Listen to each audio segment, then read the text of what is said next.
September 26, 1983, just after midnight. Inside Serpukhov 15, a fortified early warning center outside Moscow, alarm lights began to pulse red. A console blinked with a stark, unambiguous message. Missile launch detected. United States confirmed. Then a second. Then 3 more. 5 launches. All from Montana.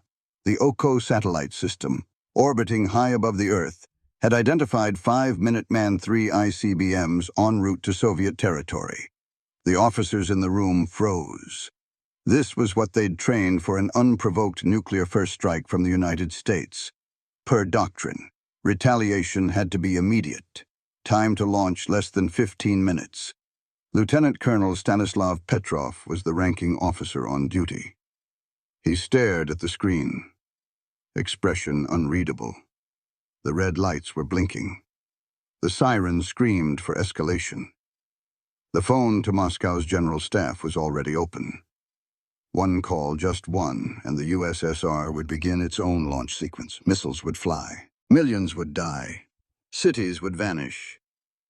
But Petrov didn't reach for the phone. He didn't give the order. He didn't confirm the alert. He just kept staring. At the signal. At the satellite path. At the numbers. Something didn't make sense. 5 missiles from one location. No radar confirmation. And the satellite, its position, its angle to Earth, it was looking toward the U.S. horizon at sunset. That's when it hit him. It's not a missile launch, he thought. It's sunlight. The satellite had misread reflected light from high-altitude clouds as nuclear fire. He declared the alert a false alarm. He broke protocol. And in doing so, he saved the world. 5 lights, 1 man, and an angle the system had never been programmed to consider. The Soviets had engineered the Oko early warning system to erase doubt. Built into their Cold War doctrine was a singular principle: certainty equals survival. The system watched for heat Bloom's infrared signatures emitted by missile launches from high in Molniya orbit. Oko's satellites scanned the curvature of the Earth, ready to detect the moment a US ICBM rose above the horizon. The assumption was brutally simple. If America launched, the Soviet Union had no more than 20 to 30 minutes before impact. To wait for confirmation was suicide. To hesitate meant death. So Oko was designed to skip hesitation. Once the satellite flagged a launch, the command chain engaged automatically. A few minutes to verify, another few to transmit, then retaliation. Operators inside command centers like Serpukhov 15 weren't meant to think. They were meant to relay, to validate the machine. And they trusted it completely. They assumed the sensors would always see accurately. They assumed the software would never err. They assumed the logic of American attack would always follow the same pattern: massive, immediate, overwhelming. But on September 26, 1983, all those assumptions began to crack. First, the number: 5 missiles, not 50, not 500, just 5. Second, the pattern: even spacing, identical trajectories. No deviation. It was textbook to textbook. Third, the silence. No radar confirmation. Ground stations saw nothing. The Earth's most advanced radar net, deployed across thousands of kilometers, couldn't find what a single satellite claimed to detect. But still, the system insisted launch confirmed. And the doctrine said, do not question. It was an airtight structure, one built not for flexibility, but for mechanical response. Petrov sat in a room where disobedience was unthinkable, where men didn't debate, they reacted, where the satellite was trusted more than the man watching it. But Petrov did what no part of the Soviet machine was trained to expect. He stopped.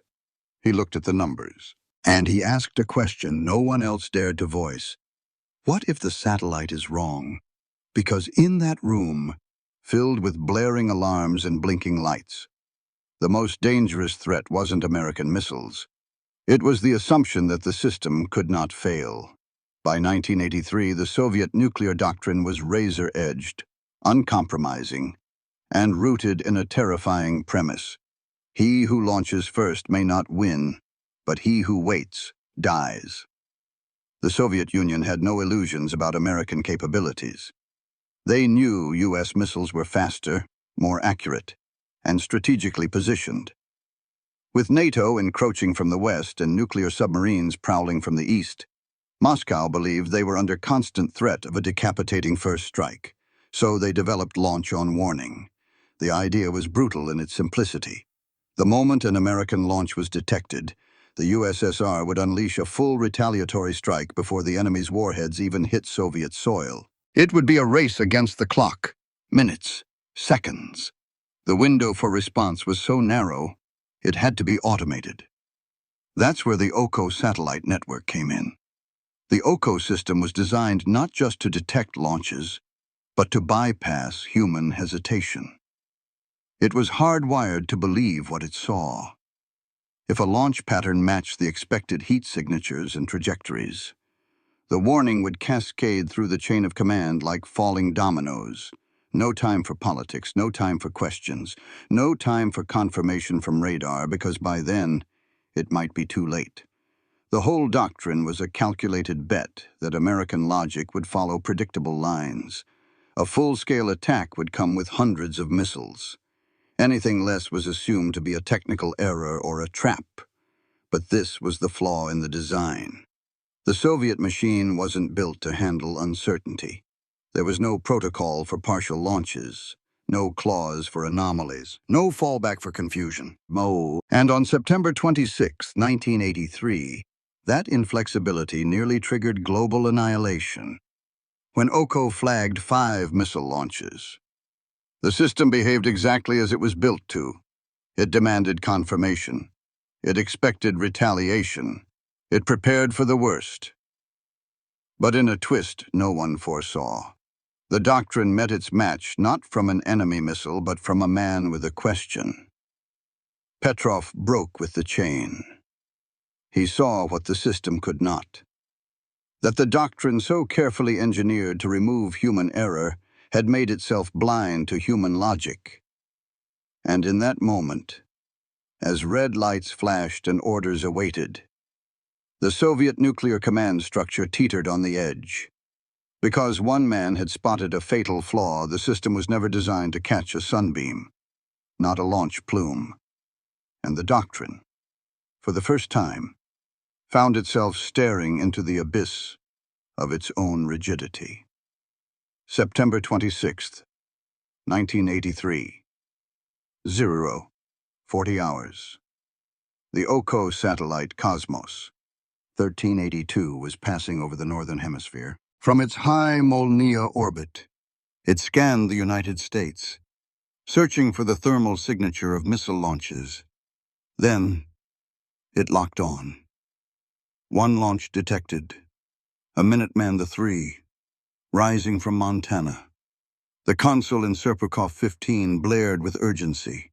Seconds later, another alert. Then 3 more. By 0044, the Soviet Early Warning Center had registered 5 separate launches, all spaced at near-perfect intervals, all matching expected infrared trajectories. The system didn't hesitate. It lit up every board, activated Level 1 protocols. A first strike was in motion. The system insisted. Stanislav Petrov, sitting in the commander's chair, had been drilled 100 times on what to do next, confirm the attack and send it up the chain. From there, the Kremlin would have minutes at most to retaliate. Failure to respond quickly enough could mean the decapitation of Soviet leadership, the loss of their command centers, and a successful American surprise strike. And yet Petrov hesitated. 5 launches from a single region, it didn't add up. If the United States were launching a real first strike, they wouldn't send 5 missiles, they'd send hundreds, perhaps thousands. A saturation barrage designed to overwhelm Soviet defenses. Not 5 precise, perfectly spaced missiles. Not from just one base. Not now. Something was off. Petrov scanned for radar confirmation. Nothing. Ground-based detection stations, still blind due to the Earth's curvature, had yet to pick up any signatures. They might not see anything until it was too late. but even that delay felt suspicious. He checked the satellite's angle. It was observing the U.S. launch corridor from a narrow slanted path looking just above the horizon, where atmospheric interference was strongest. It was, he realized, the worst possible angle for certainty. And then he saw it. The data suggested the detection occurred just as the satellite crossed into twilight zone, where reflected sunlight could mimic the flare of a missile engine. The Oko system had likely misread light bouncing off high-altitude clouds as infrared heat from a launch. A mirage, a ghost, a deadly illusion. Still, the clock ticked. If he was wrong, if real missiles were screaming towards Soviet territory, his inaction could doom his country. But if he was right, and this was a false alarm, then confirming the alert would lead to nuclear retaliation against a phantom threat. So Petrov did what no one had trained him to do. He disobeyed. He marked the alarm as a false positive. He broke the link in the chain and waited. Minutes passed. No explosions, no mushroom clouds, no war. He had been right. There were no missiles, only light. But his refusal to confirm a single decision made in silence had stopped a system designed to be unstoppable. The report reached command in hours. Petrov had marked the launch alert as false. Protocol had been broken. Inside the corridors of Soviet military power. This wasn't interpreted as heroism. It was a breach, an anomaly, a problem. Instead of rewarding the man who may have saved the world, Moscow demanded answers, not about the satellite, not about the system, but about Petrov. Why had he ignored the confirmed alert? Why hadn't he escalated to command? What gave him the authority to override a level 1 signal? Petrov explained everything. The satellite's angle was flawed. The trajectory pattern made no sense. Ground radar saw nothing. The U.S. wouldn't launch 5 missiles in a first strike, it would launch 500. But the Kremlin didn't want explanations. They wanted obedience. Because to admit Petrov had done the right thing would mean admitting the system had failed. That the USSR's billion-ruble early warning constellation had been tricked by a reflection. That their apocalypse protocol was built on a mechanism blind to atmospheric physics. So they buried it. No investigation into satellite design, no overhaul of detection doctrine, no press release. Internally, Petrov was reassigned, not punished but pushed aside, removed from the chain of trust, quietly exiled into bureaucratic obscurity. He wasn't demoted, he wasn't decorated, he was erased. Because to honor him would mean admitting that the entire Soviet strategic command structure had stood on the edge of annihilation because no one had accounted for sunlight. And worse, because the only thing that stopped it was a man who disobeyed orders for the Soviet system, which demanded total loyalty. That was unacceptable. Petrov was not a model officer. He was a warning. In time, the incident was locked away under classified files. The Soviet public never learned about the false alert. The Western world remained unaware. Only a handful of insiders knew how close the world had come to extinction over a trick of geometry. And those who knew, they never spoke of it. Because in a state built on control, the idea that one man's instinct had prevented global war was more terrifying than nuclear fire. It was proof that the machine could be wrong, and that survival sometimes depends not on systems, but on someone brave enough to break them. In the days after the incident, Soviet analysts were under pressure to explain what had gone wrong without admitting that the system itself had failed. The solution: invent a new theory. Instead of acknowledging a false positive, they proposed that the United States had launched a limited covert missile test. A calculated strike, 5 unarmed Minuteman IIIs, perhaps meant to confuse Soviet defenses or to provoke a response. In this version of events, the Oko system hadn't malfunctioned. It had detected exactly what it was designed to. This theory was politically useful. It allowed Soviet command to avoid confronting the terrifying truth that their satellite network couldn't tell the difference between sunlight and fire. It turned a near catastrophe into a victory for Soviet vigilance. But there was one fatal flaw. No launch had taken place.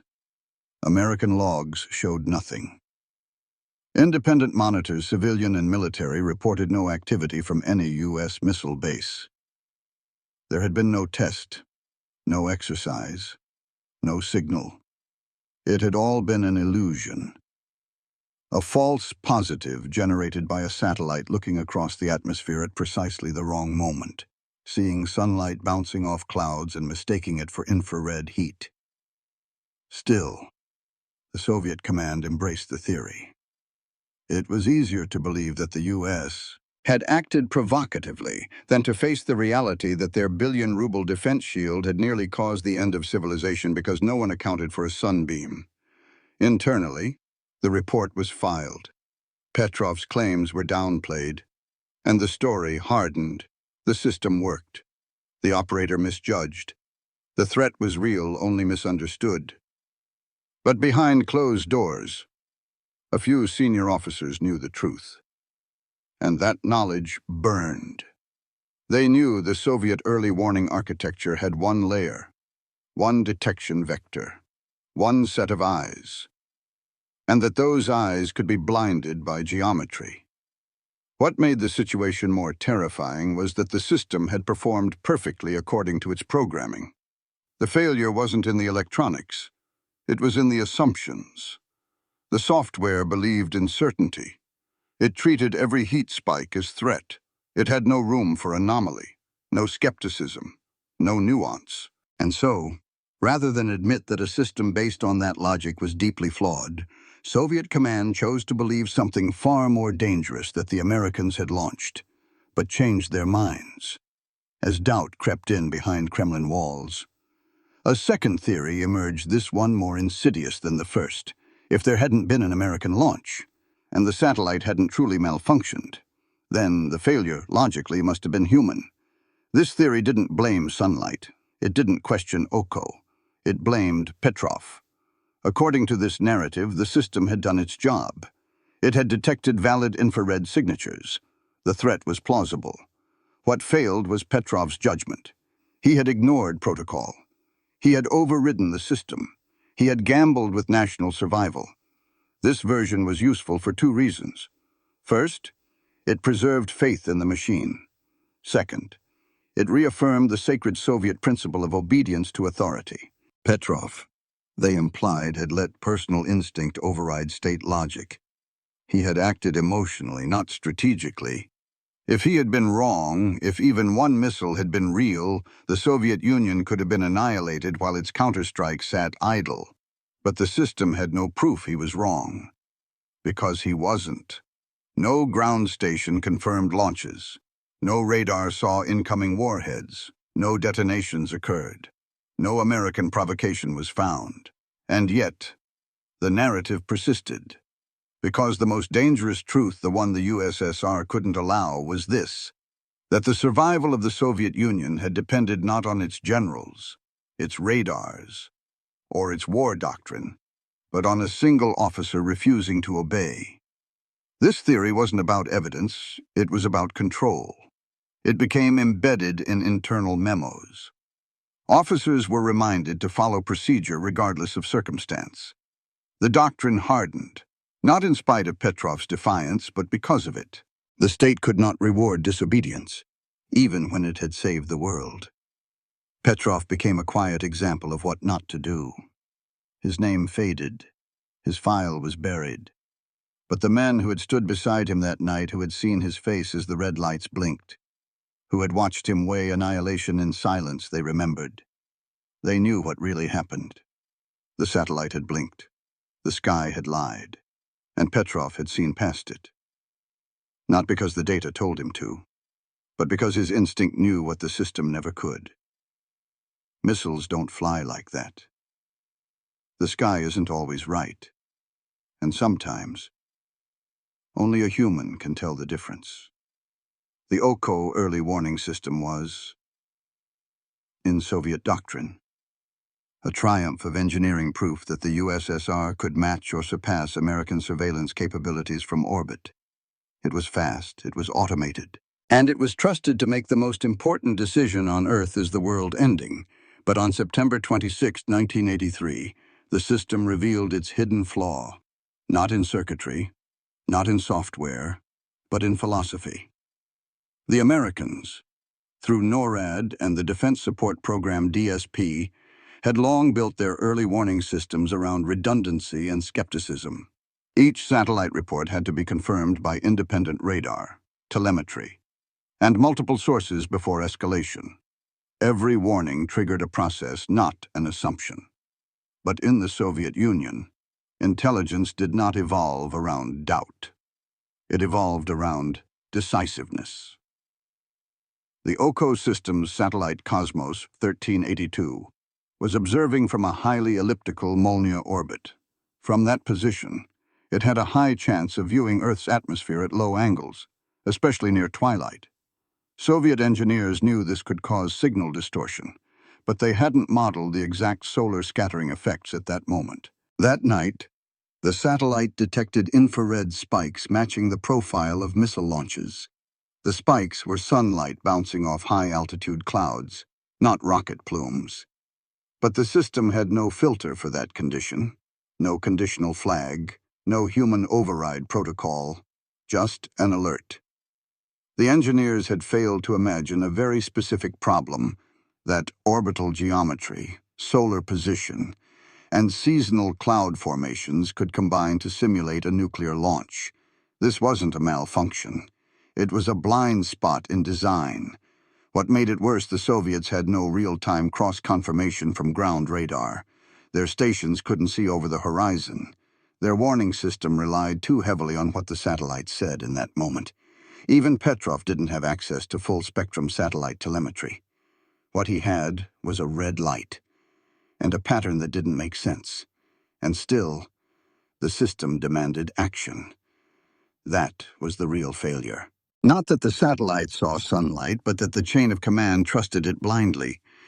There was no second opinion, no cross-check delay, no contingency for ambiguity. Worse still, the system was praised for doing exactly what it was built to do, detect and escalate. The only thing that saved the world was the one part of the system that wasn't in the design Petrov's judgment. He recognized the math was off. He noticed the satellite's orbital angle placed it at the worst observational point. He connected the infrared anomaly to atmospheric reflection. That insight wasn't taught. It wasn't programmed. It wasn't even allowed. It was his, and it stopped a war the machine was eager to start. If the Soviet early warning machine was fast but fragile, the American system was slow but designed to withstand doubt. At the heart of U.S. strategic detection was NORAD, buried beneath Cheyenne Mountain. From there, a vast network of surveillance assets monitored every possible vector of attack: land, sea, air, and space. Unlike the Soviet Oko, which relied almost entirely on a single orbital signal, the American system demanded cross-confirmation from multiple independent sources. The U.S. operated the Defense Support Program DSP satellites, also equipped with infrared sensors. These monitored for the same type of thermal launch signatures that Oko sought, but that was only the first layer. If a DSP bird detected a launch, its alert had to be confirmed by ground-based radar installations, including PAVE-PAWS and BMUUs, infrared sensors on additional satellites, seismic monitors for underground detonations or launches, oceanic sonar networks tracking submarine activity. Only after several systems aligned could a launch warning be considered valid. Even then, the process slowed. There was no single trigger. The warning would go to NORAD, to the Pentagon, and finally to the President, via the nuclear football. And the President was not required to respond immediately. He had options. He had protocols. And most importantly, he had time to ask questions. This wasn't just better engineering. It was a philosophical divergence. The United States built its system under the assumption that mistakes would happen. Machines could be wrong. Human judgment had to remain in the loop. That assumption wasn't abstract. In 1979, NORAD experienced a false alarm when a training tape simulating a Soviet missile strike was mistakenly played on a live terminal. For 6 agonizing minutes, commanders believed 200 ICBMs were incoming. They didn't launch. They checked. That single event led to a full overhaul of NORAD's verification protocol, making the American system more complex, more expensive, and more time-consuming, but also more survivable. The Soviets viewed this complexity as a weakness. They believed it would lead to fatal hesitation. But what it actually did was prevent disaster. The American system was built to tolerate uncertainty. The Soviet system was built to eliminate it, even if it meant triggering annihilation based on a ghost. When Petrov sat in that chair, he was forced to do what the American system did by design: doubt the first signal. Wait for confirmation. Hold the line. He did what NORAD had been trained to do for years, except he did it alone, with no redundancy, no orders, no fallback. In a twisted irony, the only reason the world didn't burn that night was because a Soviet officer acted like an American general. And that decision against everything he'd been taught was what saved humanity. There was no ceremony, no debrief, no official commendation. When Stanislav Petrov left Serpukhov 15 that morning, he didn't walk out a hero. He walked out a suspect, behind closed doors. Soviet high command was in turmoil. The Oko system had nearly triggered an unprovoked nuclear counterstrike. 5 missiles had appeared on the console, but not in the sky. And the man who refused to pass along the alert had just undermined the credibility of the entire Soviet deterrent. Petrov didn't celebrate his choice. He second-guessed it. He knew what the satellite had shown. He knew what he'd been ordered to do. But he also knew the math was wrong. Now, the party faced a dilemma.